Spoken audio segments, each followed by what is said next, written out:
नमस्कार। राम्रा कथा च्यानलमा आज प्रस्तुत छ रमाइलो नेपाली प्रेम कथा। यो कथा सामाजिक सञ्जालमा फेला परेको हो। लेखक र वाचकलाई धन्यवाद दिँदै प्रस्तुत छ कथा। दाइ रत्न पार्क जाने हो? दाइ रत्न पार्क है रत्न पार्क भन्दै आइरहेको एउटा बसमा म हिजो चढेँ। हल्का रात छिप्पिँदै थियो। रात परेपछि काठमाडौँको मनोरम दृश्य झनै झल्किने रहेछ। म तिनै मनोरम कुरा हेर्दै रत्न पार्क जाँदै थिएँ। अस्ति मात्र दुबईबाट नेपाल आएको थिएँ। लामो समयपछि कोठा लिएर बसेँ गौशालाको एउटा होटलमा एक्लै। गर्मी रहेछ काठमाडौँमा। उफ, यो धुलो र धुवाँ बिना मास्क त निस्किनै नसकिने। गर्मी उस्तै अनि मान्छेहरूको चाप पनि उस्तै। बसभित्र लोकदोहोरी गीत गुन्जिरहेको थियो। सूर्यले बिदाईको हात हल्लाउँदै थियो। मान्छेहरूको चहल पहल झन बढिरहेको थियो। खै के छ कुन्ने काठमाडौँमा? मान्छेहरू अनेक गाउँबाट केही उद्देश्य लिएर सबै सहरमा नै बस्न आएका छन्। खै मनमा के कुरा खेलेको थियो मेरो? म रत्न पार्क जाँदै थिएँ। दिउँसोतिर काठमाडौँमा रहेका केही फ्यानहरूसँग भेटेर हल्का रमाइलो गरेको थिएँ। तर म विदेश हुँदा नै टिकटकमा रत्न पार्कको कालो कथा देखेको थिएँ। त्यसैले त्यो साँझ जान्न मन थियो मलाई कि त्यो साँच्चीकै वास्तविकता हो र? यस्तै सोच्दा सोच्दै म केही बेरमा रत्न पार्कमा ओर्लिएँ। भिड बढ्दै थियो। प्रहरीहरू तैनाथ थिए। मान्छेहरू काँधमा सामान राखेर गाडीका झ्यालहरूमा सामान बिकाउन खोज्दै थिए। महँगीले आकाश छोइसकेछ। म गाडीबाट ओर्लिएर केही परबाट यो सबै दृश्य आँखामा कैद गरिरहेको थिएँ। मान्छे सबै व्यस्त थिए। कोही ग्रुपमा बसेका थिए त कोही जोडी अनि कोही एक्लै। बिस्तारै अन्धकार भयो, तर सडकमा गाडीका लाइट र केही पसलहरूको उज्यालोले उज्यालो नै देखिन्थे। जान्नु थियो कि रत्न पार्क रेड एरिया भइसकेको हो त? टिकटकमा देखाइएको सबै नाटक त होइन नि? म हेर्दै थिएँ यो सहरको रमिता। नभन्दै केही दृश्यले मेरो मन तान्यो। म भन्दा केही हल्का पर। म हल्का अन्धकारमा भएको कारण उनीहरूले देखेनन्। एउटी यस्तै 24-25 वर्षकी महिला काखमा 1 वर्षको छोरी लिएर भन्दै थिइन्, छोरीको मबाहेक कोही छैन, जहाँ गए पनि लिएर जानुपर्छ। तपाईँलाई डिस्टर्ब हुँदैन भने फुल नाइटको 5000 दिए मात्र जान्छु। उक्त पुरुष भन्दै थियो, धेरै भयो, त्यसमाथि 1 बेते रहेछौ। उनले भन्दै थिए, 1 बेतेले फरक पर्दैन हजुर, जवान केटीभन्दा धेरै मज्जा दिन सक्छु। उक्त पुरुषले भन्यो, ठिकै छ म दिन्छु, तर मैले भनेको सबै मान्नुपर्छ। दुवैजनाको मन्जुरी भयो। सहमतिमा एउटा ट्याक्सी रोकेर उनीहरू होटलतर्फ लागे। त्यो काँके बालक च्यापेर रातको प्रहरमा यौन धन्दा गर्ने उक्त नारीको बाध्यता हो या व्यवस्था? मलाई थाहा थिएन। तर साँच्चै त्यो अन्धकारमा मैले शरीर बेचेको देखेँ।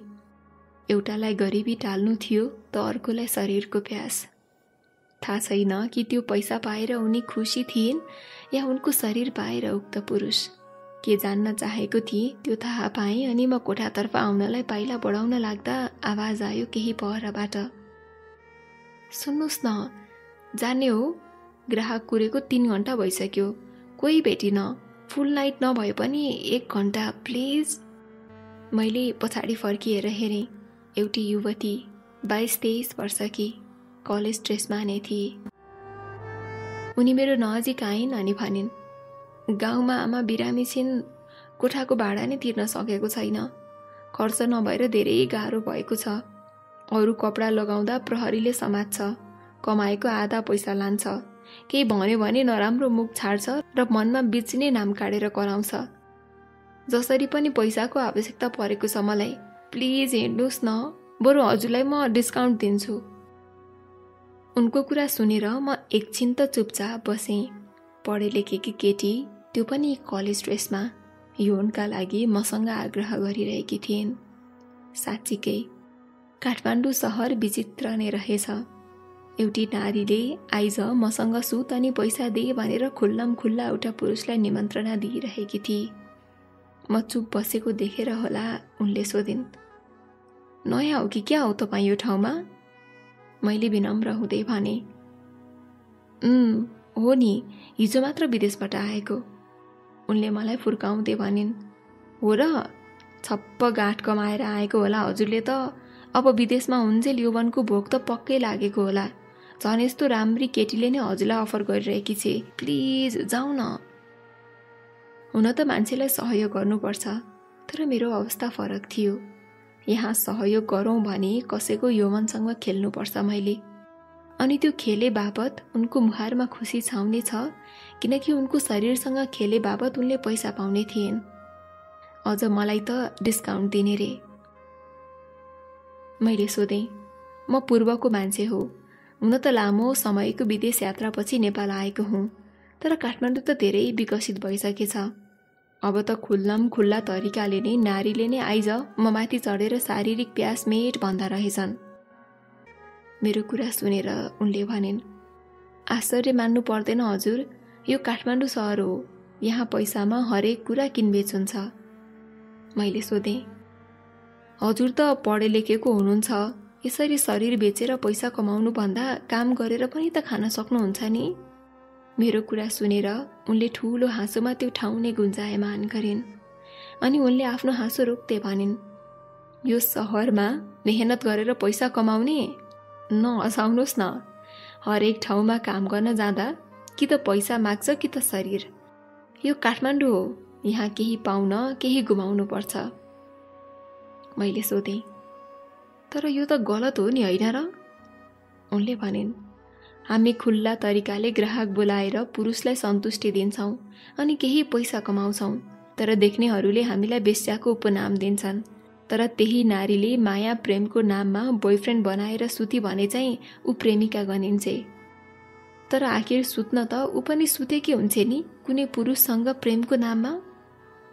उनले फेरि पनि भनिन्, शरीर बेचेर पैसा कमाउने नारी समाजको कलङ्क हुन् भन्दै सामाजिक सञ्जालमा ठूला ठूला कुरा गर्ने मानिसहरू तिनै हुन्छन्, जो हाम्रो शरीरको मोलतोल गर्न हामी कहाँ आउँछन् कि त अश्लील मुभी हेर्दै नाङ्गो शरीरको स्वाद लिन्छन्। यिनै पुरुषहरूलाई हाम्रो शरीर मिलेन भने लुछेर छलेर बलात्कारसम्म गर्छन्। हामीलाई बेश्या भनेर उपनाम दिनेहरू तिनै हुन्, जो रातमा हामीसँग सुतेर मज्जा लिन्छन्। सुत्न त हामी दुवैजना सुतेका हुन्छौँ, तर नाम केवल हामीले मात्र पाउँछौँ, पुरुषले पाउँदैनन्। तीतो सत्य यही हो कि यदि हामीले यौन धन्दा नगर्ने हो भने यो समाजमा बलात्कारको घटना दिनहुँ घट्नेछन्। आफ्नै परिवारमा एउटा नारी लुछिन्छे, त्यो बेला दोष कसलाई दिने? छोरी मान्छेलाई कि त्यो बोकारूपी पुरुषलाई? त्यसै पनि अहिलेको अवस्थामा पनि कति घटनाहरू सुन्नु भएकै होला। जति मान्छे शिक्षित हुँदै जान्छन् उति नारीहरू असुरक्षित हुँदै जान्छन्। धन्न केही मात्रामा हामी जस्तो केटीहरूले गर्दा बलात्कार जस्तो घटना कम पार्न सफल भएका छौँ। म उनको कुरा एकहोरो सुनिरहेँ। हुन त उनले केही मात्रामा सत्य नै भनेकी थिइन्, तर शरीर बेच्नु त्यो पनि पैसाको लागि मन अमिलो भएको थियो, किनकि भोलिको दिन एउटी नारीको गलत कदमले अर्की नारीलाई सम्म असर पर्ने थियो। मैले सोधेँ, भोलिको दिन विवाह गर्नुभयो भने श्रीमानले थाहा पाउँदा नराम्रो असर पर्ला नि? उनले मुस्कुराउँदै भनिन्, यस्तो काम हामीले आफ्नो खुसीले गरेका होइनौँ नि हजुर। जब गरिबीको दाग लाग्छ अनि घरमा कमाउने छोरा मान्छे हुन्न, तब हरेक कुराको भार एउटी नारीले उठाउनु पर्छ। पैसा नहुँदा र गरिब हुँदा कसैले पत्याउँदैनन् हजुर। यहाँ आफ्नै परिवार पनि बोल्दैनन् यदि हजुरले कमाउनुहुन्न भने। आदर्शका कुरा गर्न धेरै सजिलो छ, तर वास्तविक भोगाई एउटा गरिबले मात्र बुझ्छ। अनि जहाँसम्म विवाहको कुरा गर्नुभयो, हाम्रो लागि त हरेक रात सुहाग रात, अनि श्रीमानको नाममा हरेक रात अलग अलग श्रीमान। उनको कुरा निकै गहिरो थियो। रत्न पार्कको कालो रातलाई निहाल्न गएको म आफै पनि फन्दामा परेको थिएँ। उनलाई त्यो सबै गर्नुमा कुनै पछुतो थिएन सायद। परिवारको खुसी र आफ्नो उज्जवल भविष्यको लागि आफूलाई बलिदान गरेकी हुँदी हो, या त यो संसारको वास्तविकतासँग परिचित थिए, थाहा थिएन। तर एउटी शिक्षित नारीले नै यो पेसा अपनाएपछि हाम्रो देशको हालत के होला? जताततै चुनावका पोस्टहरू र ब्यानरहरू छरपष्ट थिए। तर पनि दिनमा काम नगरी मुखमा माम नआउनेहरूलाई न चुनाव लागेको थियो न त कुनै पार्टीको झण्डा बोकेर कुदिने रहेका थिए त केवल आज कति कमाई गर्ने अनि भरेलाई के सब्जी खाने भन्ने कुराको चिन्ता लिँदै। दिउँसोभरि बाटो छेउछाउमा सहयोग माग्ने र माग्नेहरूको घुइँचो लाग्छ अनि रात परेपछि यौवनहरूको व्यवसाय। म साँच्चै एकोहोरिएँ। केटी राम्रै थिइन्, सायद पश्चिमकी हुँदी हो। उनी मलाई सोचमग्न तरिकाले हेरिरहेकी थिइन्। मैले भने, के नाम हो तिम्रो? उनले भनिन्, हेर्नुहोस् यो यौनको धन्दामा हजुरलाई के को नाम थप चाहिएको होला? जाने भए जाउँ, होइन भने मेरो समय खेर नफाल्नुहोस्। उनी हल्का झनक्क तरिकाले मसँग कुरा गर्दै थिइन्। मैले भने, म त यहाँ यत्तिकै घुम्न आएको, यस्तो कुरामा कुनै चासो छैन मलाई। उनले सहजै भनिन्, किन र यस्तो सेक्सी केटीलाई देखेर हजुरको पुरुषार्थ जाग्दैन कि? उनी केहीमा पुगेर अड्किन्। मैले हतारिँदै भने, होइन त्यस्तो नसोच्नुहोस्, म पुरुष नै हो, तर यस्तो गर्न मन लाग्दैन। मेरो कुरा सुनेर उनले भनिन्, किन हजुर पनि गर्लफ्रेन्ड बनाएर लुट्न खोज्ने प्रेमीमा पर्नु भयो कि क्या हो? उसले सिधै प्रहार गरी मलाई शब्दहरूले। बोल्नमा खप्पिस थिए ऊ। सायद ग्राहकलाई कसरी आकर्षित गर्नुपर्छ भन्ने कुरा थाहा थियो उसलाई। मैले भने, यस्तो यौन व्यवसाय गर्नुभन्दा थपक्क बरु बिहे गर, मन परेको मान्छेसँग अनि जिन्दगी बनाऊ। यसरी शरीर साटेर कहिलेसम्म जीविकोपार्जन गर्छौ? कुनै दिन बाबा र आमाले थाहा पाउनु भयो भने उहाँहरूलाई कति नराम्रो लाग्ला। सोच बेलैमा, अहिले पनि केही बिग्रिएको छैन, जिन्दगी लामो छ, बरु केही काम गर। उनले गम्भीर हुँदै लामो श्वास तानेर भनिन्, हजुरहरू जस्तो कमाउनेलाई भन्न सजिलो छ, हामी जस्तो आफन्त र परिवार पहुँच नभएकाहरूलाई कसैले पत्याउँदैन। कसले रहरले यौन व्यवसाय गर्छ र हजुर? सबैको बाध्यता हुन्छ, जुन हरेकको व्यथाहरू मनभित्र नै हुन्छन्। हरेक दिन परपुरुषसँग सुतेर हामी पनि कहाँ खुसी हुन्छौँ र? तर यो पैसाको अघि इज्जत पनि केही रहेनछ अहिलेको युगमा। मैले भने, हरेकले कहिले साथ दिएन भनेर यस्तै व्यवसाय गर्न थाले भने हाम्रो समाज यसरी नै बर्बाद हुँदै जानेछ। पैसाको अघि इज्जत लिलाम गरेर केही क्षणको मनको तसल्ली मिल्ला, तर आफ्नो मन र ऐना अघि उभिएर नजर जुटाउन सक्छौ? म बुझ्छु बाध्यता होला तिम्रो, तर बाध्यतालाई यौनको रूप नदेऊ। बरु सक्छौ भने गाउँमा जाऊ अनि बाबा आमाको सेवा गर, अनि बरु कोही मनमिल्ने केटा भेट्यौ भने बिहे गर। मेरो कुरा सुनेर उनले भनिन्, म जस्तो बेरोजगार अनि यौवन व्यवसायीलाई कसले बिहे गर्ला र हजुर? मैले भने, पढेकी छौ, राम्री छौ, जसले पनि मन पराउने छ, बरु यो व्यवसाय छोडिदेऊ। उनले भनिन्, हजुर गर्नुहुन्छ त मसँग बिहे? मैले सम्झाउँदै गर्दा उनले जुन तरिकाले मलाई विवाहको प्रस्ताव राखिन्, एकछिन त म केही बोल्न नै सकिनँ। म उनलाई आफ्नो जिन्दगी राम्रोसँग बिताऊ भनेर सम्झाइरहँदा उनले मलाई नै प्रहार गरेकी थिइन् उक्त प्रस्तावले। म चुप भएँ, शब्दविहीन भएँ, किनकि नसोचेको प्रश्न आएको थियो मलाई। म चुप बसेको देखेर उनी मलाई आशा लाग्दा नजरहरूले हेरिरहेकी थिइन्। मैले भने, म हिजो अस्ति मात्र विदेशबाट नेपाल आएको छु। यो विवाहको प्रस्ताव अचानक म माथि नै आउला भनेर मैले सोचिनँ। उनले भनिन्, भन्नलाई सजिलो छ मिस्टर, जब आफूलाई आइपर्छ नि मान्छेहरू यसरी नै बहाना बनाउँछन्। मैले भने, त्यस्तो बहाना बनाएको होइन नि, मेरो जिन्दगीमा मलाई चाहनेहरू धेरै हुनुहुन्छ, तीमध्ये कोही मनपर्ने मान्छे पनि छिन्। अब एउटाको प्रेम टुक्राएर अर्कोको प्रस्ताव स्वीकार गर्न मेरो नैतिकताले दिँदैन नि। म बाहेक अरू केटाहरू पनि छन् नि धेरै। आफ्नो गाउँमा जानुहोस्, मनमिल्ने मान्छे खोज्नुहोस् अनि विवाह गर्नुहोस्। मेरो कुरा सुनेर सायद उनलाई चित्त बुझेन। उनले भनिन्, कुनै दिन उसले मेरो यो विगत थाहा पायो भने अनि त्यस दिन उसले मलाई छाड्यो भने मेरो हालत के हुन्छ सोच्नु भएको छ? म यो पेसामा थिएँ भन्ने कुरा भनेर नै विवाह गरे भने कसैले बिहे गर्न मान्दैनन्। कुनै दिन उसले थाहा पायो भने छोड्छ मलाई, अनि त्यो बेला मैले चाहेर पनि उसलाई रोक्न सक्दिनँ। किनकि गल्ती मेरो हुन्छ। मैले नै लुकाएर उसँग जिन्दगी बिताउने सपना देख्नु भनेको उसलाई छल गर्नु हो। उनको कुरा सुनेर मैले भने, मान्छेको जिन्दगीमा अनेकौं बाध्यताहरू हुन्छन्। हरेक मान्छेको विगत अन्धकार हुन्छ। विवाह गर्ने हर कसैले आफ्नो विगत आफ्नो वर्तमानमा आएको मान्छेलाई बताउँदैनन्। कति कुराहरू लुकाएर नै कतिले सम्बन्धमा मिठास भरेका छन्। केही कुरा भुलेर अगाडि बढाउनुपर्छ सम्बन्ध, एउटा नयाँ तरिकाले धेरै माया र साथ दिएर, अनि त्यो विगतमा कहिले नफर्किने गरेर। उनले भनिन्, विगतमा अरूले प्रेममा धोका खाएर प्रेम वियोगमा दुखी भएका हुन्छन्, तर मेरो र अरूको विगत फरक छ। म कसरी यस्तो घिनलाग्दो विगत लुकाएर कसैको जिन्दगी बर्बाद बनाउन सक्छु? उनको कुरा निकै गहन थियो, तर पनि त्यसको केही समाधान छ जस्तो मलाई लाग्छ। त्यसैले मैले भने, हरेक मान्छेको विगत हुन्छ। के थाहा तिमीले चाहेको मान्छेको पनि विगत होला, तर उसले पनि त आफ्नो विगत खोलेर सम्बन्धमा आचाउने काम गर्दैन नि।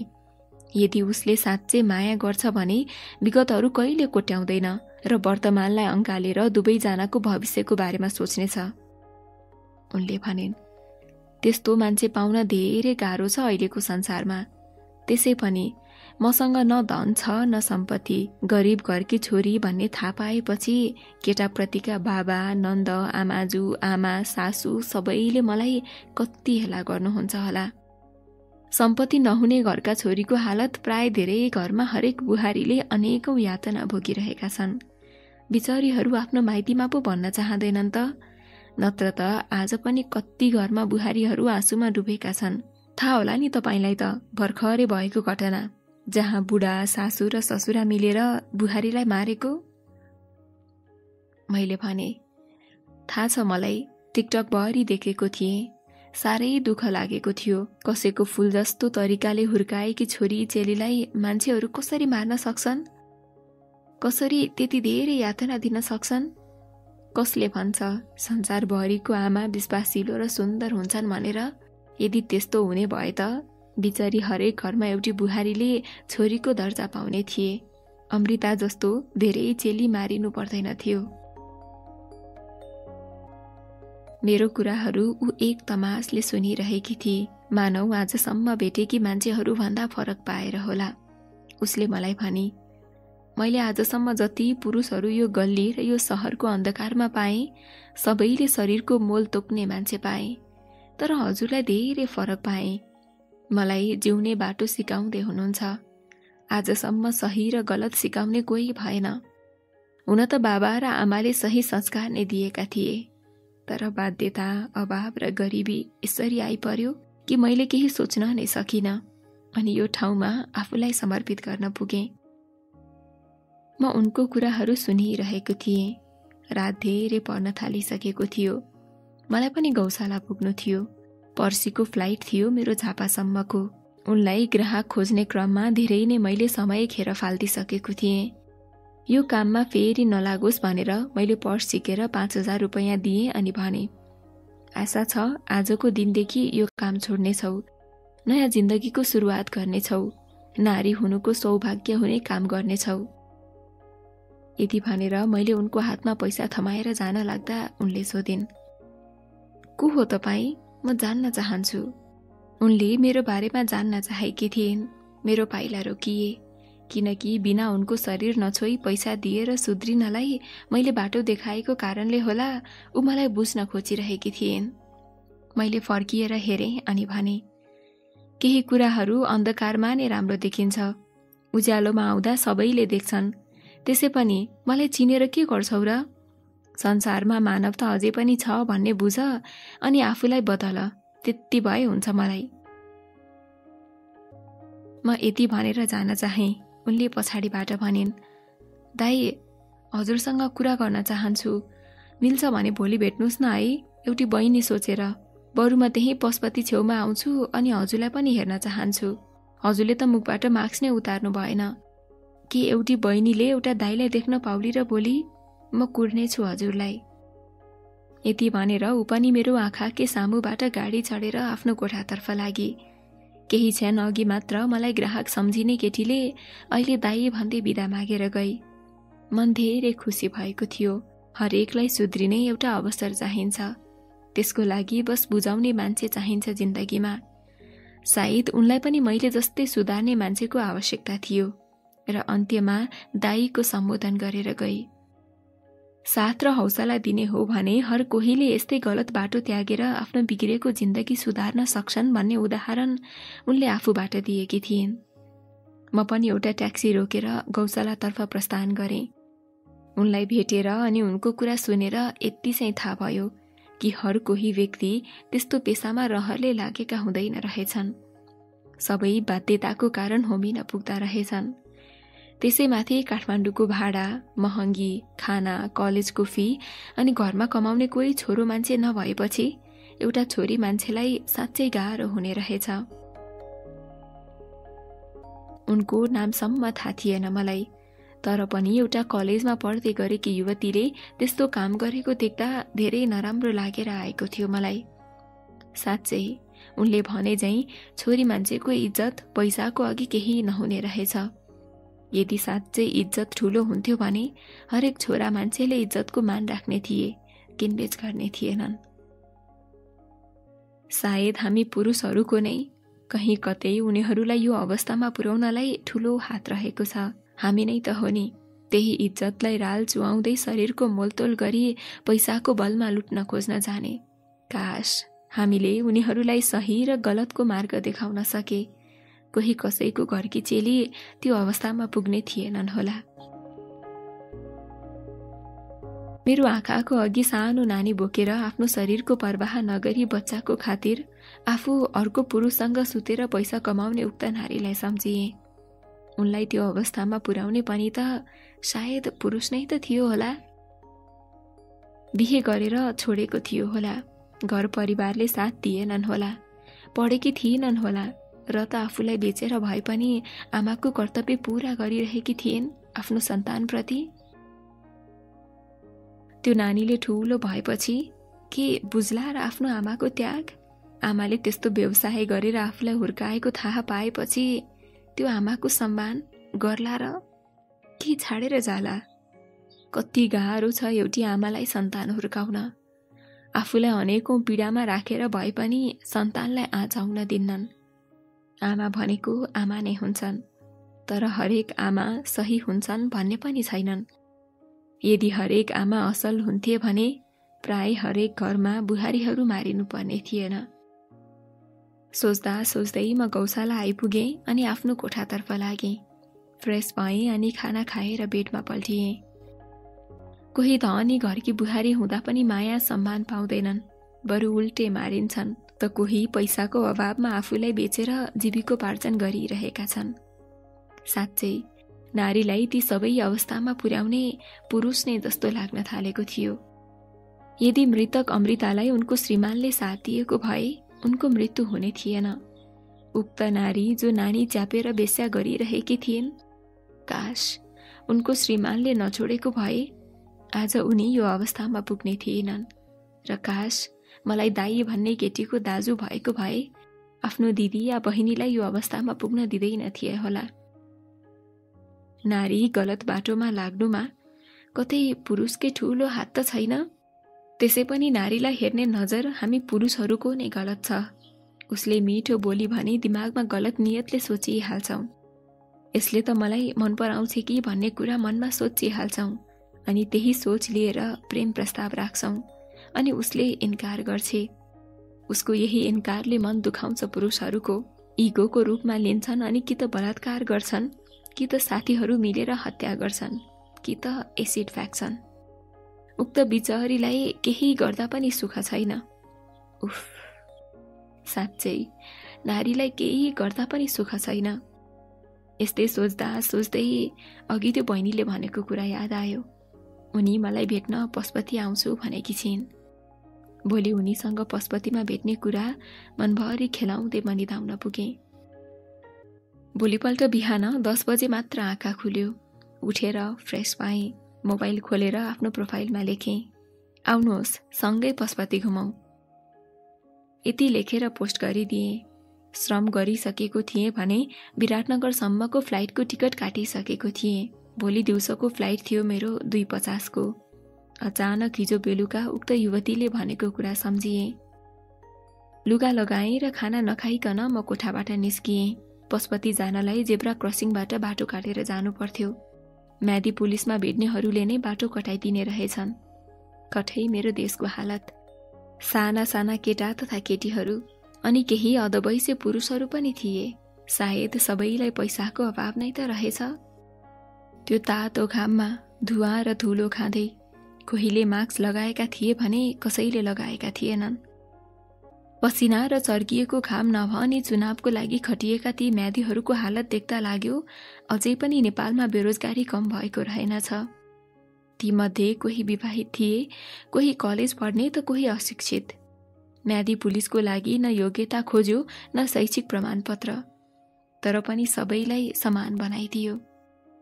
पैसाको अघि के शिक्षित के अशिक्षित, सबैलाई उही तलबमा काम गर्नुपर्ने। ससाना बच्चाहरू मान्छेहरूको खुट्टा समाउँदै पैसा माग्दै थिए। ती हरेक कुराहरू आँखामा कैद गर्दै म बाटो काट्दै थिएँ। बाटो काटिसकेपछि म सरासर पशुपति छिर्ने बाटोतर्फ प्रस्थान गरेँ। उनी पर बसेर मेरो प्रतीक्षा गरिरहेकी थिइन्। मैले देखेँ अनि सायद उनले पनि मलाई चिनिन्। म नजिक पुग्दा उनले 2 हात जोडेर नमस्कार दाइ भनेर सम्बोधन गरिन्। उनी मलाई हेर्न खोजिरहेकी थिइन्। मैले भने, यहाँ कति धेरै धुलो धुवा छ, उतै मन्दिरतिर छिरौँ अनि मास्क खोल्छु। उनले खुसी हुँदै हुन्छ भनेर भनिन्। त्यसपछि हामी दुवैजना लाग्यौँ पशुपति मन्दिरतर्फ। मैले हिँड्दै गर्दा सोधेँ, कति बेला आएको तिमी? उनले भनिन्, कलेज सकिन साथ आएको अनि हजुरलाई पर्खी बसेको। मैले उनलाई फेरि सोधेँ, हिजो मैले एउटा नानी बोकेर यस्तै काम गर्ने महिलालाई देखेको थिएँ, चिन्छौ तिमी उसलाई? उनले भनिन्, चिन्छु दाई, म बसेको घरमुनि बस्नुहुन्छ। बिचरी एक्लै हुनुहुन्छ, भागेर बिहे गरेका रहेछन्। दुवैजनाको घर परिवारले स्वीकार नगरेपछि यही काठमाडौँमा भागेर बिहे गरेर बसेका रहेछन्। केही महिना त राम्रै बितिरहेको थियो, तर जब नानीको जन्म भयो तब छोरी जन्मिचे भनेर रातारात भागेर खै कता भाग्यो कता। बिचल्ली बनायो दाई, साह्रै दुःख छ त्यो दिदीलाई। उनको कुरा सुनेर नराम्रो लाग्यो। मैले सोधेँ, अनि तिमीलाई यो सब कसरी थाहा भयो त? उनले भनिन्, उहाँ सुत्केरी हुँदा म नै गएको थिएँ हेर्न, अनि झन् नानी भइसकेपछि त दिनहुँ रुने गर्नुहुन्थ्यो अनि सबै कुरा भन्दै रुनुहुन्थ्यो। उहाँको कुरा सुन्दा मेरो आँखाबाट पनि आँसु खस्थे। धेरैजनाले त जवान नै रहेछौ, फाल्देऊ यो बच्चा अनि अरू कसैसँग बिहे गर भनेर पनि भनेका थिए, तर उहाँले मान्नु भएन। त्यही छोरीको लागि बरु आफूले सकी नसकी काम गर्न थाल्नुभयो। जति काम गरे पनि पैसा कम भएको कारणले उहाँले पनि यो व्यवसाय रोज्नुभयो। मान्छेहरू आज पनि किन छोरी र छोरामा भेदभाव राख्छन्? के छोरी चाहिँ मान्छे होइन र? आफ्नै रगतको सन्तानलाई सम्म वास्ता नगर्ने यस्तै पापी पुरुषले गर्दा आजको यो समाजमा कयौं नारीहरू पुरुषलाई विश्वास गरेर माया प्रेम गर्न डराउँछन्, त कति नारीहरू श्रीमानविहीन पनि भएका छन्। अनि कारण चाहिँ सन्तान छोरी जन्मियो भनेर। यस्तै पुरुषहरूले गर्दा हरेक नारीले पुरुषलाई विश्वास गर्न सक्दैनन्। जन छोरी मान्छे त सौभाग्यले जन्मिन्छन्, बुढेसकालमा छोरीले नै परिवारलाई हेर्छन्। यो कुरा किन बुझ्दैनन् आज पनि यो समाजका पुरुषहरूले? ती नारीहरू भाग्यमानी हुन्छन् जसले आमा र बाबा दुवैको माया पाउँछन्। तर समाजमा यस्ता पुरुषहरू पनि छन् जहाँ आफ्नै छोरीलाई पनि नोक्कर चाहिँ काम दलाउँछन् घरमा। मानौ उनीहरूको सन्तान नै होइन छोरी त। कति रुन्छ होला उनीहरूको मन। मलाई त रिस उठेर आएको थियो। रिसले मेरो मुहार रातो भएको थियो। सन्तान जे जस्तो भए पनि आफ्नो रगत हो नि, तर अझै पनि यो शिक्षित समाजमा भेदभाव भइरहेको छ। मान्छे जति शिक्षित हुँदै जाँदैछ उति राक्षस जस्तो हुँदै गइरहेको छ। यस्तै छोरीहरूलाई केही नठान्नेहरूले नै हो बलात्कार गर्ने। न घरमा सुरक्षित छे नारी न बाहिर। आखिर कहिलेसम्म आफ्नै रगतलाई पनि गलत नियतले हेर्छौ है पापी पुरुषहरू? आफ्नो रिस कन्ट्रोल गर्दै मैले उनलाई सोधेँ, तिमी चाहिँ कसरी लाग्यौ यो पेसामा? उनले लामो श्वास तान्दै भनिन्, मान्छे गरिब हुन कहिले नपरोस् भन्छु दाइ म त। मेरो घर सुदूरपश्चिम हो। गरिब परिवारमा जन्म लिएँ। सानो खरले छाएको घर अनि सानो खेतबारी। घरमा बुढा बा अनि आमा र एकजना दाइ। दाइ पढे लेखेको भए पनि गाँजा खाने अनि चुरोट खाने गर्नाले घरमा दिनहुँ झगडा पर्ने गर्थ्यो। म पनि ठुली नै थिएँ, 10मा पढ्थेँ। तर आफ्नो त स्कुल सँगसँगै घरको काम अनि घाँस दाउरा सबै गर्नु पर्थ्यो। तर एक दिन गाँजा खाएको तालमा साथीहरूसँग रातको समयमा आउँदा भिरबाट खसेर दाइको मृत्यु भयो। छोरा छोरा भन्छन् मान्छेहरू, तर मलाई मेरो दाइ जस्तै उमेरको यो काठमाडौँ सहरमा यसरी गाँजा खाएर रक्सी खाएर हिँड्ने कुनै केटालाई देख्दा पनि मलाई मेरो दाइकै याद आउँछ। बाबा र आमाको आश थियो दाइमाथि कि कुनै दिन कमाउला र सुखले बसौँला भनेर। तर दाइको त्यो हालत र मृत्युको खबरले बा आमा दुवैलाई गहिरो असर परेको थियो। दाइ बितेपछि घरमा सम्पूर्ण जिम्मेवारी मेरै काँधमा आएको थियो। अन्त्यमा बा र आमाको सहारा भन्नु नै म छोरी नै थिएँ। अन्ततः बा आमाले सहरमा आफै कमाएर पढ भनेर भन्नुभयो, किनकि उहाँहरूसँग पढाउनलाई पैसा थिएन। त्यसै पनि म छोरा थिइनँ। सायद छोरा भएको भए ऋण काटेर पनि मलाई पढाउँथे होलान्। तर म त छोरी थिएँ, स्वतन्त्र छोडिदिए। मेरो बिहे गर्दिनसम्म हामीसँग पैसा छैन भनेर भनेपछि मेरो मन पनि रोएको थियो। त्यो बेला घरमा बिस्तारै खानाको पनि अभाव हुन थाल्यो। आमा बिरामी अनि बाबा कमजोर भइसक्नु भएको थियो। म घरमा हुँदा पनि मेरो वास्ता कसैले गर्नुहुन्थेन।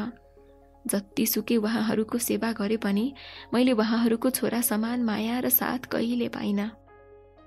छोराको यादमा दिनहुँ रुन्थे, तर म हुनु र नहुनुमा उहाँहरूलाई कुनै मतलब थिएन। मानौ म उहाँहरूको लागि बोझ हो कि छोरा नै सबैभन्दा ठुलो हो र संसारमा। म आफैलाई प्रश्न गर्थेँ एकान्तमा। घरमा पैसाको अभाव हुन थालेपछि बा र आमाले पैसा कमाउन सहर जा भनेर भन्थे। म यो सानो उमेरमा के गर्ने सहरमा? त्यो नौलो सहरमा नचिन्ने कोही थिए न बुझ्ने। आमालाई म एक्लै त्यत्रो ठुलो सहरमा कसरी जानु आमा भनेर प्रश्न गर्थेँ। तर आमाले भन्नुहुन्थ्यो, पापी रहेछस् त, जुन यो गरिबको कोखबाट जन्म लिएस्। गरिबको घरमा छोरीले जन्म लिनु भनेको नर्कमा जानु सरह हो। आफ्नो लागि आफै कमा पैसा अब। म आमालाई भन्ने गर्थेँ, आमा मैले भर्खरै त एसईको परीक्षा दिएँ, त्यो बिरानो सहरमा नपठाउनुहोस् न आमा, के काम गर्ने मैले उता गएर? आमाले भन्नुभयो, यत्रो त पढायौ के र, अब पाल्ने जिम्मा तेरो हो हामीलाई। छोरा भएको भए केही भन्ने पनि थिएनौँ हामीले। के गर्नु, हाम्रो छोरालाई कसको नजर लाग्यो। अब कसरी हुन्छ पैसा कमा अनि हामीलाई पठा। अब थाहा छैन बा तैँले के गरेर कमाउँछेस्, तर पैसा चाहिँ पठा। हाम्रो त बिजोग हुन्छ नत्र, तेरो बाले पनि केही गर्न सक्दैनन्। आमाको कुराले मेरो मन रोएको थियो। छोडेर जान मन थिएन, तर बा र आमाले नै मलाई छोरीसम्म नमानेपछि घर छोडेर जान कर लागेको थियो। संसारमा आमा नै बुझ्ने चाहिँ लागेको थियो, तर मेरो लागि उहाँहरू अबुझ भन्नुभएको थियो। थाहा छैन किन सहर पठाउँदै हुनुहुन्थ्यो। कि त आफ्नो जिन्दगी बदलोस् भन्ने चाहनुहुन्थ्यो होला, कि त यो गरिबको गाउँमा कहिले पाइला नटेकोस् भन्ने चाहनुहुन्थ्यो होला। तर जे जस्तो भए पनि घर छोड्ने कुराले म रोएकी थिएँ, तर मेरो कुरा सुन्ने कोही थिएन। घर निस्केर जाने बेलासम्म मेरो बा र आमाले एक शब्द बिदाईको हात हल्लाएनन्। न त केही भनेका नै थिए, मात्र यति भनेका थिए कि यत्रो वर्ष हुर्कायौं, कमाउन थालेपछि बा र आमाले पालेको ऋण तिर्न नबिर्सिनु। यो शब्दले मेरो मन भित्रभित्रै दुखेको थियो। छोरीलाई पालेको कारण ऋण तिर्नुपर्ने मैले। यो कस्तो सजाय हो छोरीमाथि। मूल्यविहीन थिए म उहाँहरूको लागि, तर पनि जन्म लिएको ऋण तिर्नको लागि मलाई भन्दै थिए। छोरी भएर यो संसारमा जन्म लिनु नै पाप रहेछ, यही सोच मेरो दिमागमा आएको थियो। मनभरि बा र आमालाई सजाएर म गाउँ छोडी सहर आएँ। उहाँहरूलाई त बोझ हलुका भए चाहिँ लागेको थियो होला, तर म त छोरी मान्छे न परेँ। जतिसुकै घरकाले जे भने पनि आमा र बाको माया सधैँ मनमा हुने रहेछ। निराश भावमा केही कपडा लिएर म काठमाडौँ आएँ। कता जाने के गर्ने केही थाहा थिएन।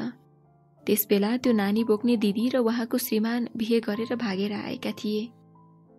उहाँहरूसँग त्यही आएको दिन भेट भयो अनि सँगै बस्ने कुरा भयो। म खुसी थिएँ किनकि यो बिरानो सहरमा दिदी पाएको थिएँ। हामी खुसी थियौँ। मैले पनि कपडा पसलमा काम पाएँ। 1-2 महिना बसे सँगै, तर उनीहरू भनेको विवाहित मान्छे। सायद मेरो कारण अप्ठ्यारो होला भनेर त्यही घरको माथि कोठा लिएर बसेँ, किनकि मलाई उहाँहरूसँग बस्न मन लागेको थिएन। दिदी किचनमा भएको बेलामा साली नानी भन्दै त्यो बिनाजुले कता कता हात पुर्याउँदा आङ सिरिङ्ग हुने गर्थ्यो मेरो। दिदीलाई भन्न पनि सक्दिनँ थिएँ, किनकि मेरो कारण कतै उहाँहरूको सम्बन्ध नराम्रो हुन्छ कि या त दिदीले मलाई नै नराम्रो ठान्नुहुन्छ कि जस्तो लाग्थ्यो। त्यसै पनि बेनाले कहिलेकाहीँ मेरो सामुने दिदीलाई चुम्बन गर्दै कता कता हात पुर्याएको मलाई देखाउनुहुन्थ्यो। सायद उहाँले मबाट पनि आश केही कुराको गर्न चाहनु भएको थियो। म पसल सँगसँगै कलेज पनि पढ्न थालेकी थिएँ। बेनाको यही कारणले म उहाँहरूसँग बस्न सकिनँ। माथि कोठा लिएर एक्लै बस्न थालेको थिएँ। एक रात म खाना पकाएर खानै लाग्दा ढोकामा कसैले ढकढकायो। मैले खोलेर हेर्दा बिनाजु हुनुहुन्थ्यो। अचानक उहाँ मेरो कोठाभित्र छिर्नुभयो र कोठाको चुकुल लगाउनु भयो। उहाँ केही मात्रामा मातेर मेरो कोठामा आउनु भएको थियो। बेना जस्तो मान्छे यति राति अचानक मेरो कोठामा आएर ढोकाको चुकुल लगाएर मेरो सामु उभिँदा मेरो त सातो नै गएको थियो। अनुहारको रङ उडेको थियो। घर छेउको बाटोमा बिहेको गीत खन्किरहेको थियो ठुलो आवाजमा।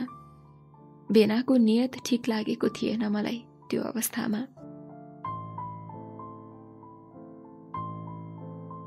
कोठामा एक्लै बसेको हुनाले मैले वान पिस जामा मात्र लगाएको थिएँ। मेरो मुटुले ठाउँ छोडिसकेको थियो। मैले ओठ कमाउँदै भने, बेना तपाईँ यहाँ? के काम थियो कि? मैले शब्दहरू कमाउँदै सोधेँ। उहाँले मलाई तलदेखि माथिसम्म एक नासले हेर्नुभयो। म त्यसै पनि भर्खरको कलकलाउँदो वैसमा टेक्दै गरेकी थिएँ। उहाँले मलाई केही जवाफ नदिकन म माथि सम्झिनुभयो। मैले चिच्याउन खोज्दासम्म उहाँले मेरो मुख थुनिदिनुभयो। बाहिर बिहेको गीत खन्किएको कारण मेरो दबिएको आवाज केवल त्यो कोठाभित्रबाट मात्र गुन्जिएको थियो। एउटा गरिब घरकी लाचार युवतीमाथि एक्लो छ भन्ने कुराको फाइदा उठाइरहेको थियो एउटा बलवान पुरुषले। मैले हार गुहार गर्दा पनि उहाँले मलाई निचोड्न छोड्नु भएन। मैले कति प्रयास फुत्किनको लागि गरे पनि उहाँले फुत्किन दिनु भएन। एउटा पापी पुरुष बेनाको नाममा जबरजस्ती मेरो शरीरसँग खेल्न मलाई निमोठिरहेको थियो। अन्ततः मैले उहाँको बल सामु हार खानु पर्यो। त्यो बन्द कोठामा बाहिर विवाहको गीतसँगै मेरो जबरजस्ती करणी हुँदै थियो। त्यो बेला आँखाबाट आँसु झार्न बाहेक अरू केही गर्न सक्दिन थिएँ। ऊ मेरो कोमल शरीरमाथि खेलिरह्यो। मेरो दुखाइसँगैको छटपटीले उसलाई कुनै असर परेन। ऊ त केवल 2 थोप्पा पानीको लागि एक अबोध अनि विवश युवतीसँग खेल्न पाएकोमा रमाइरहेको थियो। न मेरो आँसुले उसलाई रोक्न सक्यो न त मेरो बलले नै। आँखाबाट एक नासले मेरो आँसुहरू खसिरहेका थिए। केही बेरमा उसले मेरो शरीरसँग खेलिसकेपछि भन्यो, यो कुरा कसैलाई भनिस् भने म तेरो दिदीलाई छोडिदिन्छु। त्यसै पनि ऊ आमा बन्न जाँदैछ। उसको कोखमा मेरो बच्चा छ अनि त्यो जन्मिन लागेको बच्चा बाउविहीन बनाउन खोजिस् भने त्यसको भागीदार तँ हुनेछेस्। यति भनेर ऊ त्यहाँबाट गयो। म रोइ मात्र रहेँ। गरिबको कोही नहुने रहेछ। सबैले आफ्नो फाइदाको लागि मात्र सोच्ने रहेछन्। बेनालाई मेरो बारेमा थाहा थियो। जब घरकाले नै वास्ता नगरेपछि बाहिरकाले केही पल आफ्नो देखाउँदा कहाँ आफ्नो हुँदा रहेछन् र। खाना खान पनि मन लागेन। शरीरमा कपडा लगाएँ। पीडा भइरहेको थियो भने केही मात्रामा हल्का रगतहरू पनि आएका थिए। मेरो चिच्याहट सुन्ने त्यहाँ कोही पनि थिएन। म चाहेर पनि कसैलाई सुनाउन सक्दिनँ थिएँ, किनकि मलाई आफ्नै बहिनी चाहिँ माया गर्ने दिदी आमा बन्न जाँदै हुनुहुन्थ्यो। म उहाँको घरलाई कसरी उजाड्न सक्थेँ र? उहाँलाई आफ्नो बुढाको त्यो कालो रूप थाहा भयो भने त्यो जन्मिन लागेको बच्चाको बिचल्ले हुन्छ। त्यसै पनि उहाँहरू घरबाट भागेर आएका थिए। परिवारले बोलाउने कुनै छाटकाट थिएन। उहाँको आफ्नो भन्नु नै म थिएँ र मेरो आफ्नो भन्नु नै उहाँ हुनुहुन्थ्यो। मान्छेको जिन्दगीमा यस्तो पल पनि आउँदो रहेछ जहाँ मनभरि पीडा हुँदा हुँदै पनि कसैको खुसीको लागि त्यो पीडा लुकाउन बाध्य हुनुपर्ने रहेछ। सायद म जस्तै यो समाजमा कैयौं नारीहरू यसरी नै लुटिएका हुँदा हुन् आफ्नै मान्छेबाट, अनि मेरो जस्तै बाध्यताको कारण चुप बसेका हुँदा हुन् लाचार भएर। मान्छेले भन्न पो चाहँदैनन् त, यदि सबैले भन्ने हुन् भने हरेक पुरुषको कालो कर्तुत देखिनेछ। तर बिचारी नारी विवशे, ऊ आफू बर्बाद भए पनि आफ्नो सोचेको मान्छेको घर नबिग्रोस् भनेर चुप बस्छे। म जस्तै सायद। मैले पनि दिदीलाई भेनाले गरेको यो अपराधको बारेमा भन्न सकिनँ, किनकि उहाँ आमा बन्नेवाली हुनुहुन्थ्यो। दिदीले मलाई यो बिरानो सहरमा ठूलो गुण लगाउनु भएको थियो। पैसा नहुँदा कलेजको फी तिर्न र कोठा भाडा नहुँदा पनि दिनुहुन्थ्यो। बेना ठेकेदारको काम गर्नुहुन्थ्यो, त्यही भएर उहाँसँग धेरै पैसा हुने गर्थ्यो। दिदीले खासै पढ्नु भएको थिएन, तर पनि घरको जिम्मेवारी बुझ्नु भएको थियो। आफ्नोपनको महत्त्व थाहा थियो उहाँलाई। केही बेरमा पुनः ढोकामा ढकढक आवाज आयो। म तर्सिएँ, कतै फेरि त्यही गिद्ध बेना लुच्नको लागि त आएन भनेर। तर जब दिदीको आवाज आयो तब आफ्नो आँसु हतार हतार पुछेर मैले ढोका खोलेँ। दिदीले मलाई हाँस्दै अँगाल्दै भन्नुभयो, थाहा छ बुनु, म आमा बन्नेवाली छु। मलाई थाहा थियो, तर थाहा नभए जस्तो गरेर खुसी हुँदै भने, हो र दिदी, वाउ, कङ्ग्रेचुलेसन्स। मैले अँगाले उहाँलाई पीडा लुकाएर। उहाँले भन्नुभयो, तँलाई थाहा छ बुनु, परिवार छोडेको यतिका महिना बित्यो, तर तेरो भेनाले कहिले परिवारको कमी हुन दिनु भएन। धेरै माया गर्नुहुन्छ। म भाग्यमानी रहेछु बुनु, यति धेरै माया गर्ने बुढा पाएको छु, अनि तँ जस्तो असल बहिनी पाएको छु। अब त झन् म आमा बन्नेवाली छु। कति धेरै खुसी छु म। अब यो नानीलाई स्याहार्ने अनि मलाई स्याहार्ने त तँ नै त होस्। परिवार भनेकै तँ त होस् मेरो। दिदीको कुरा सुनेर मेरो मन रोएर आयो अनि फेरि अँगाले दिदीलाई। दिदीलाई कति ठूलो भ्रम छ कि उहाँको मान्छे गलत छैन भनेर, तर पनि मैले चाहेर पनि भन्न सकिनँ, किनकि उहाँले मलाई धेरै विश्वास र माया दिनुभएको थियो। म रोएको देखेर दिदीले भन्नुभयो, के भयो बुनु, किन रोएकी? मैले कुरा लुकाउँदै भने, खुसीको आँसु हो दिदी। आफ्नै रगतले पनि यति धेरै माया र साथ दिएनन्। आज तपाईँ पराई भएर पनि आफ्नै बहिनी मान्नुहुन्छ। उहाँले मेरो आँसु पुछ्दै भन्नुभयो, दत लाठी, यति सानो कुरामा पनि रुनुपर्छ त? बिचारी दिदीलाई के थाहा उहाँको श्रीमानको कालो रूप। अनि म पीडित बहिनीको पीडा म कसरी भन्न सक्थेँ र उहाँलाई? म बस उहाँको खुसीको अगाडि खुसी भएको नाटक मात्र गर्न सक्थेँ। मैले दिदीलाई भेनाले ममाथि गरेको कुरा नभनेको कारणले होला भेनालाई सजिलो भएको थियो, किनकि उहाँले मेरो शरीर लुचेको केही दिन बित्दासम्म पनि दिदीले उहाँलाई केही नभनेपछि सायद बुझ्नुभयो होला कि मैले त्यो कुरा भनिन भनेर। त्यसपछि त के चाहियो र? त्यही कुराको मौका छोपी हरेक रात मेरो शरीरसँग खेल्न थाल्नुभयो, अनि म विवश भएर त्यो राक्षसलाई साथ दिइरहेँ, बस दिइरहेँ। उनको कुरा सुनेर मेरो मन रोएको मात्र थिएन, आँखा पनि रसाएको थियो। उनले आफ्नो जीवनमा भोगेको कहानी भन्दै गर्दा हामी पशुपतिनाथको मन्दिर केही पर डाँडामा पुगेर चौतारीमा बसिसकेका थियौं। त्यतिन्जेल मैले पनि आफ्नो मुखको मास्क निकालिसकेको थिएँ। उनले मेरो मुहारमा आँसुले भरिएको आँखाले हेरिरहेकी थिइन्। मेरो आँखामा आँसु छल्किन लागेको थियो। हातका औँलाले म आफ्नो आँसु पुछ्दै थिएँ। एउटा पुरुष जो एउटी नारीको बाध्यतालाई आधार मानेर लुट्ने पशु थियो अनि अर्को पुरुष म थिएँ जो उनलाई सुधार्न जाँदै थिए। कति फरक छ है हामी पुरुषहरू बीचमा नै। जुन नारीले आफ्नो पुरानो दिनमा यति साह्रो पीडा पाएको होस् पुरुषबाट, त्यो नारीले कसरी विश्वास गर्न सक्छ र पुनः कुनै अर्को पुरुषलाई? म बस उनको विगत सुनेर आँसु छाड्न मात्र सक्थेँ। तर उनले त ती हरेक पलहरूलाई भोगेकी थिइन्, जसको न घरका सदस्यले आफ्नोपन देखाए न त भेना जस्तो मान्छेले नै। उनी आँसुसँगै आफ्नो विगतलाई भन्दै थिइन्। धेरै सहेको थिएँ दाई मैले ती पलहरू। रातको हरेक प्रहरमा उसको लागि ढोका खोलिदिनु पर्थ्यो। त्यति धेरै माया र विश्वास गरेको दिदीको श्रीमानले मलाई दबाएर मेरो शरीरसँग खेलिरहेको थियो। हरेक रात म नाङ्गिनु पर्थ्यो कसैको खुसीको खातिर। मैले मेरो इज्जत नै लुटाइदिएको थिएँ दिदीको खातिर।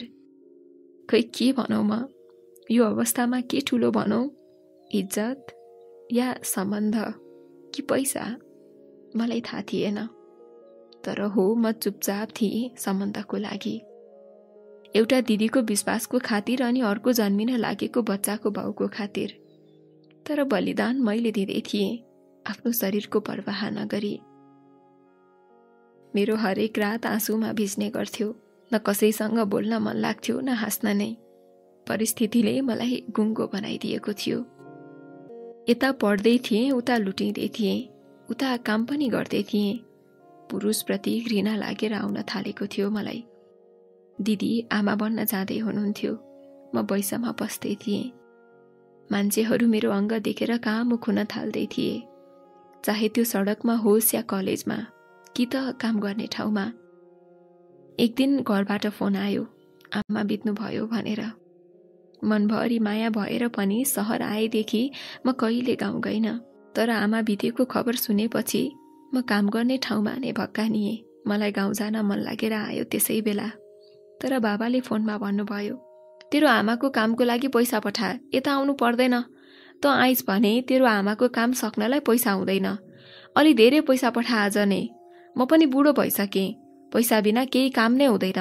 आमाको फोटो खिचेर पठाइदिउँला मोबाइलमा। बाको यो कुराले मन पोलेर आयो।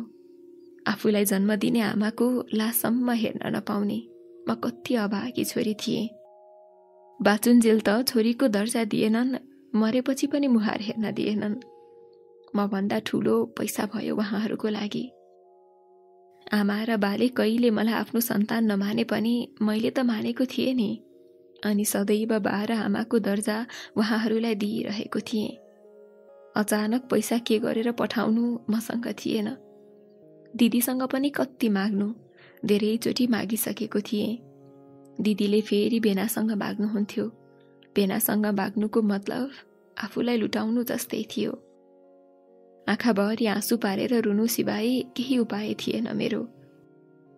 म काम गर्ने ठाउँमा नै रोइरहेको थिएँ। म रोएको कपडा पसलको साउजीले पनि देख्नुभयो अनि मेरो नजिक आएर सोध्नुभयो, के भयो, किन रोएको तिमी यसरी? मैले रुँदै सबै थोक भने आमा मरेको खबर। उहाँले पनि बिचरा भन्नुभयो। मैले 2 महिनाको भाडा एडभान्समा मागेँ। हल्का आस पलाएर आएको थियो। तर उहाँले भन्नुभयो, खै के आधारले दिउँ म पैसा तिमीलाई? भरे पैसा पाएर भाग्ने हो कि? यो सहरमा कसैलाई विश्वास गर्न सकिन्न। मैले भने, तपाईको पैसा जसरी भए पनि तिर्छु, प्लिज। आमाको कामको लागि पैसा पठाउनु जरुरी छ आज नै। बरु म जे गर्न पनि तयार छु, बिन्ती छ। उहाँले एकछिन सोचेर भन्नुभयो, ठिकै छ, म तिमीलाई पैसा दिन्छु, तर बदलामा तिमीले मलाई। उहाँ रोकिनु भयो। मैले सोधेँ, के भन्नुस् न, म जे पनि गर्न सक्छु। म रुँदै थिएँ आमाको वियोगमा। उहाँले भन्नुभयो, हेर मलाई गलत नसोच, तर केही पाउन केही धरोटी राख्नुपर्छ। तिमीसँग केही छैन होला राख्नलाई। अब त्यति धेरै दुःख परेको रहेछ, म सहयोग गर्छु, तर बदलामा तिमीले आफ्नो इज्जत धरोटीमा राख्नुपर्छ। उहाँको कुराले यति चाहिँ बुझेँ कि गरिब केटी अनि त्यसैमाथि दुःख परेको बेला पुरुषसँग केही कुराको सहयोग माग्नु भनेको इज्जत गुमाउनु जस्तै रहेछ। बेना मात्र यस्तो नरपिचास भन्ने सोच्थेँ। तर परिआएको खण्डमा हरेक पुरुषले आफ्नो कालो रूप देखाउँदा रहेछन्। मेरो लागि आमाको काम ठुलो थियो। मैले उहाँले भने बमोजिम सबै कुरा गर्ने भएपछि उहाँले नै मेरो बाबाको नाममा पैसा हालिदिनु भयो।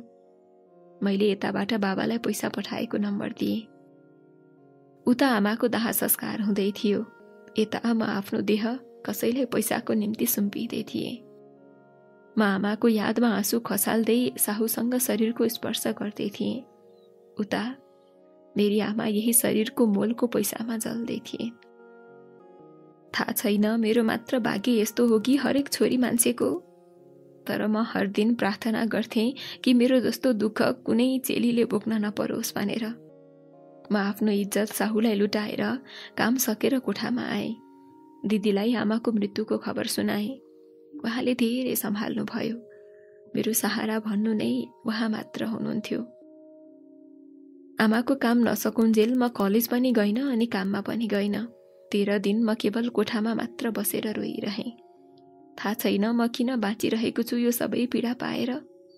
न भविष्य थियो मेरो, न विगत नै राम्रो। भगवानले पनि पीडित मान्छेलाई मात्र पीडामाथि पीडा दिँदा रहेछन्। आमाको यादमा धेरै रोएँ। बाले पनि आमाको लासको फोटो पठाएनन्। आमाको मुहार केवल दिमागमा मात्र थियो। 13 दिनको काम सकिएपछि म पुनः कलेज र काममा जान थालेँ। कोठामा हुँदा भेनाले पैसा दिँदै शरीरसँग खेल्न थाल्नु भयो। अनि काम गर्ने साहुले पसलमा 2 जना पुरुषले पैसा दिँदै फकाउँदै ब्ल्याकमेल गर्दै मेरो शरीरसँग खेल्न थालेका थिए।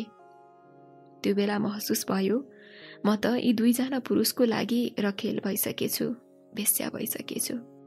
पैसा भन्ने कुरा नै यस्तै रहेछ, जसले हरेक आवाजलाई पनि दबाउन सक्दो रहेछ।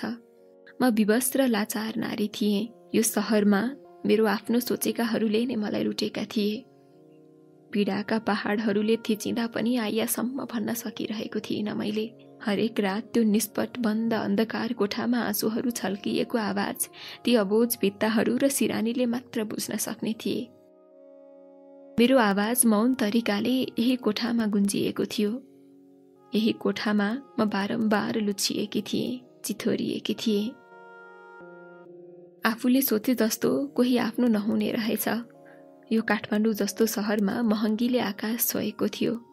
अनि त्यही महँगो शहरमा मेरो इज्जतको मोल कौडीमा बिकेको थियो। 2 जना पुरुष जसलाई विश्वास गरेकी थिएँ, उनीहरूले नै विश्वासको सही अर्थ सिकाएका थिए। दिदी पनि केही महिनापछि आमा बन्नुभएको थियो। छोरीको आगमन भएको थियो।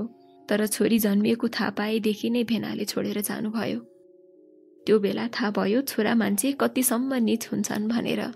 सुत्केरी अवस्थामा छोरीको जन्म भएको खबर पाएपछि भाग्ने त्यो पुरुषलाई केवल सुत्नको लागि मात्र शरीर चाहिएको रहेछ। छोरी त मन नै नपर्ने रहेछ। जब दिदीले उहाँको श्रीमान छोरी जन्मिएकै कारण छोडेको खबर थाहा पाउनु भयो, तब उहाँ छाँगाबाट खसे जस्तै हुनुभएको थियो। यतिका महिनादेखि जसलाई पाएर खुसी हुनुभएको थियो, अहिले आएर त्यो विश्वास सबै हराएको थियो। एकातिर बच्चा जन्माएको पीडा, अर्कोतिर श्रीमानले छोडेर गएको पीडा। आमा भएर पनि खुसी थिएनन् दिदी।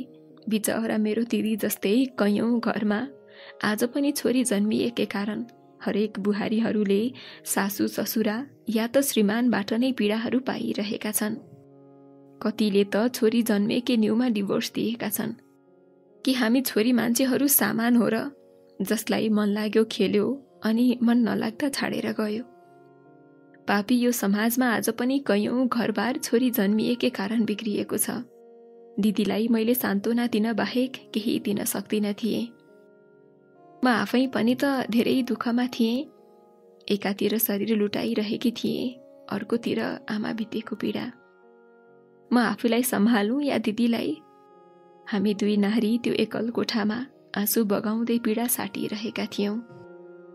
चाहेर पनि मैले भेनाले मसँग गरेको कुरा उहाँलाई कहिले भन्न सकिन, न त यो अवस्थामा नै भन्न सक्थे। त्यस दिनपछि हामीले हाम्रो जिन्दगी आफ्नै तरिकाले जिउनु थियो। धेरैले त बच्चा फालेर नयाँ जिन्दगीको सुरुवात गर भनेर कर गरेका थिए।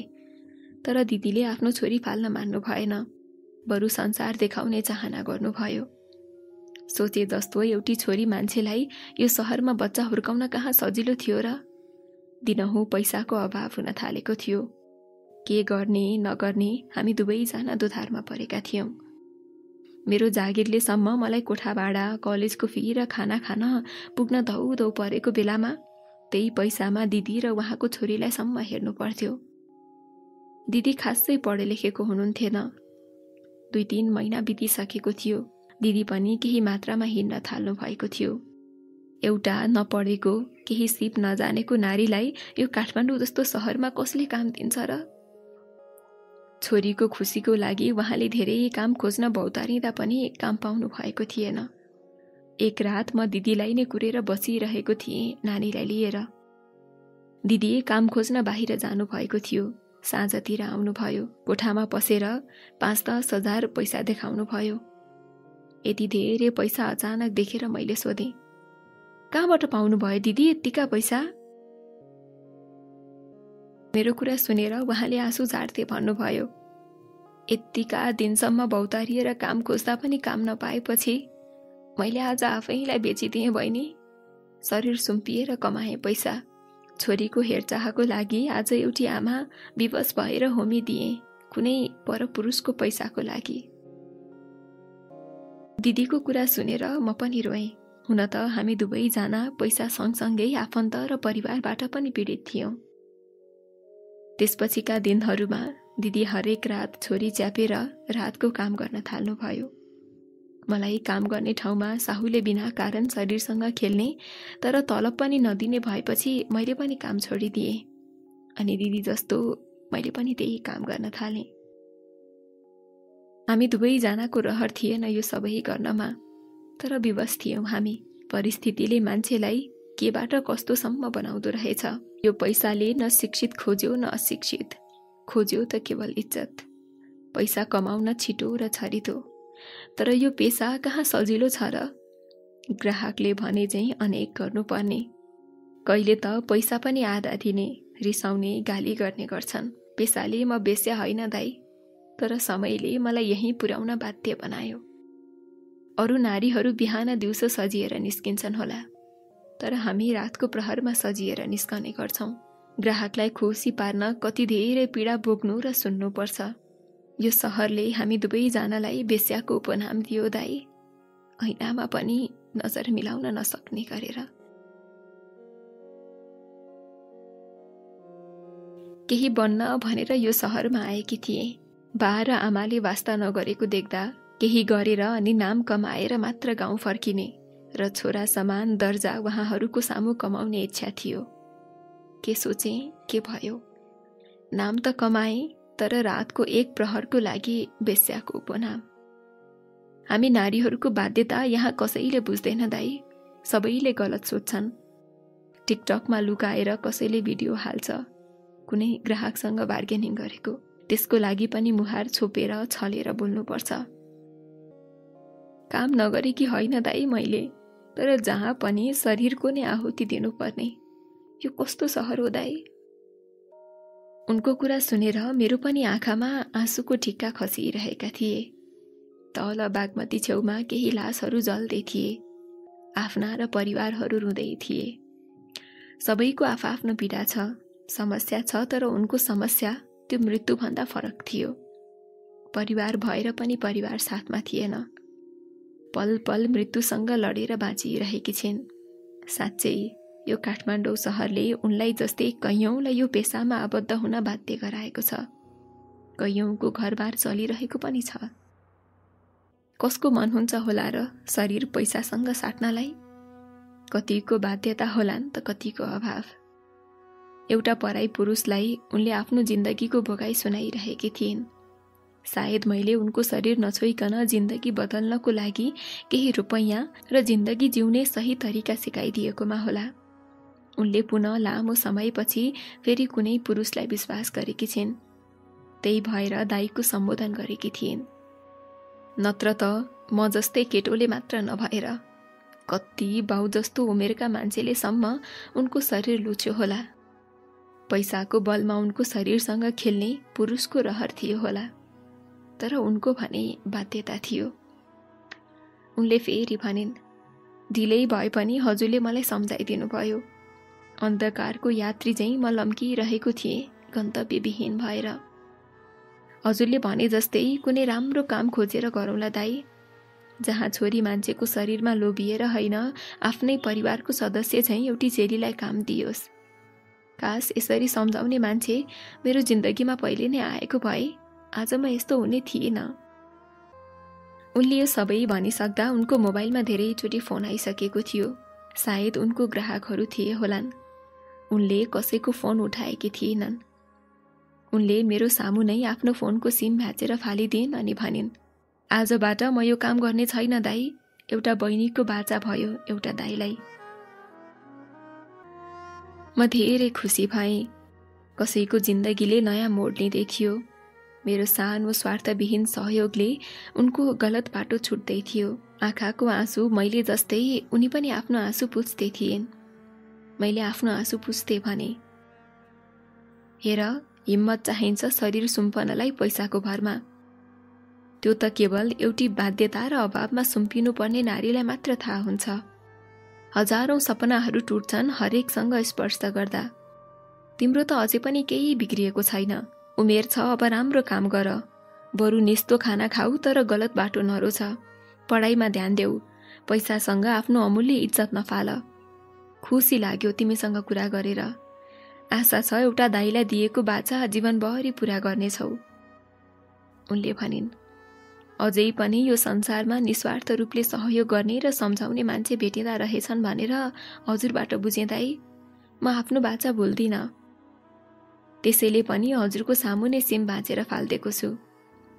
मैले भने, तिम्रो दिदी चाहिँ? उनले भनिन्, म सम्झाउने छु दाई, सायद बुझ्नुहुनेछ। दुःख बुझेको मान्छेलाई धेरै सम्झाउन पर्दैन, एक पल नै काफी हुन्छ सम्झिनलाई। उनीसँग कुरा गर्दा गर्दै 3-4 बजिसकेछ।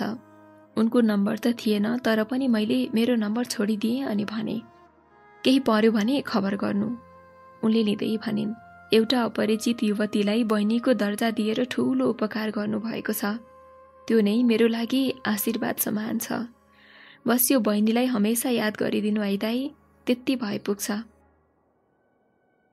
त्यसपछि हामी दुवैजना आयौं त्यहाँबाट कुरा गर्दै। मेन हाइवेमा आएर उनले बिदाईको हात हल्लाइन्। मैले उनलाई बिदा दिएँ, पुनः केही रुपैयाँ दिएर, अनि म लागेँ आफ्नो कोठातर्फ। बाध्यतामा उनी जस्तै आज पनि कयौं नारीहरू फसिरहेका होलान्। अनि हामी जस्तै पुरुष आजभोलि लुकेर टिकटक बनाएर उनीहरूको बाध्यतालाई भिडियो बनाएर प्रचार गरिरहेका छौं। काश हामीले त्यो भिडियो बनाउनु भन्दा उनीहरूको बाध्यता बुझेर उनीहरूलाई सम्झाउन सकिन्थ्यो भने आज कयौं नारीहरू हरेक शहरमा बेश्या बन्नुपर्ने थिएन होला। थाहा छैन फेरि उनीसँग भेट होला या नहोला। उनले मलाई कन्ट्याक्ट गर्लिन् या नगर्लिन्, तर मैले अन्धकारमा दियो भने पक्कै जलाएको थिएँ कसैको जिन्दगीमा। रत्न पार्कमा आज पनि उनी जस्तै कयौं नारीहरू होलान्, बाध्यतामा शरीर साट्ने। काश हरेक पुरुषले सही बाटो देखाउन सके। यस्तै सोच्दै म कोठामा आइसकेको थिएँ। अनि फ्रेस भएँ र रातको खाना खाएर निदाएँ। भोलिपल्ट बिहान उठेँ। केही कामहरू बाँकी थियो, सकेँ र फ्रेस भएर लागेँ म काठमाडौँको त्रिभुवन एयरपोर्टतिर विराटनगरसम्मको लागि। मेरो 2:50 को फ्लाइट थियो, तर केही कारणवश फ्लाइट ढिला भएर 3:30 मात्र उडेर म विराटनगरमा आएँ। त्यहाँ पछि गाडी चढेर झापा आएँ। आफ्नै गाउँ, आफ्नै जन्मघर, विदेशिएको 5 वर्षपछि। मैले उनको नाम र ठेगाना भन्न चाहिन। त्यसै पनि उनी नयाँ जिन्दगीको सुरुवात गर्न जाँदै थिइन्। रत्न पार्कमा मात्र होइन, हरेक जिल्लाको हरेक सहरको कुनै गल्लीहरूमा आज पनि कयौं नारीहरू आफूलाई पैसासँग समर्पित गरिरहेका छन्। हरेक पुरुषले केही पलको खुसीको लागि कसैको शरीरसँग खेल्नु भन्दा जिउने आधार दिए आज हरेक नारीहरू जो गलत बाटोमा छन्, जो भड्किएका छन्, पीडामा छन्, उनीहरूले सही बाटो पाउँदै थिए। प्रतीक्षा छ कुनै दिन उनले मलाई कल गर्नेछिन् भनेर। आउनुहोस् हामी सबै मिलेर गलत बाटोमा भएकाहरूलाई सही मार्गमा ल्याउँ। सुरुवात मैले गरेँ, अन्त्य हामी सबै मिलेर गरौँ न है। नारीलाई उनको सही दर्जा दिउँ। त्यसै पनि यो समाजमा नारीलाई कति दबाएर राखिन्छ। घरमा, समाजमा, बाहिर हिँड्दासम्म उनलाई कोही न कोहीले गलत नियतले हेरि नै रहेका हुन्छन्। ढिलै होला तर सत्यको जित मिलेर मनाऊ। के थाहा तपाईको एउटा सानो निस्वार्थ सेवाले कसैको जिन्दगी पो बन्छ कि? असल पुरुष त्यो होइन जसले पैसाको बलमा कुनै नारीको शरीर छोएर आफ्नो पुरुषार्थ देखाउँछ। असल र संस्कारी पुरुष त्यो हो जसले हरेक नारीलाई सम्मान र इज्जत दिएर उसको अस्मिता जोगाउँछ। सबैलाई धेरै धेरै माया।